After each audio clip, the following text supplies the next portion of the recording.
আমাকে পাগল বললেন না, আমি আল্লাহর নবীকে পাগল বলি না। ওই সময় মোহাম্মদ সাল্লাল্লাহু আলাইহি ওয়াসাল্লাম যে সঙ্গে ইসলামের দাওয়াত দিত, কাফের বেঈমানেরা ফেরাউনেরা মোহাম্মদ সাল্লাল্লাহু আলাইহি ওয়াসাল্লাম পাগল বলতো, আমি বলি না। ওই ধরনের মানুষ বলতো, ওই সময় বলতো, মানুষকে বলতো যে মোহাম্মদ সাল্লাল্লাহু আলাইহি ওয়াসাল্লামের কাছে যাইও না, যাইলে তোমরা পাগল হয়ে যাও, উনি পাগল, এভাবে কইয়া বেড়াইতো। পরে মানুষে বলতো যে পাগলটাকে আমরা একটু দেখি।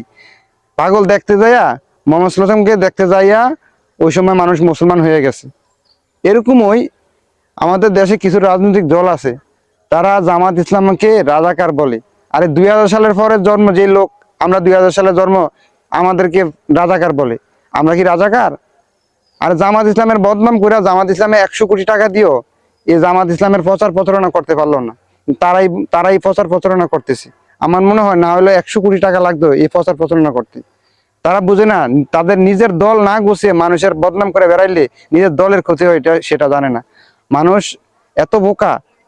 আরে ভাই, তোমাদের নিজের দলকে গোছাও, তারপরে তোমরা এমনি তোমাদের দল অনেক বড় হবে, মানুষ তোমাদেরকে ভোট দিবে। না হলে তো তোমাদের ভোট দিবে না। তোমরা মানুষের অপপ্রচার কেন করো? সবাই ভিডিওটা শেয়ার করে দিবেন।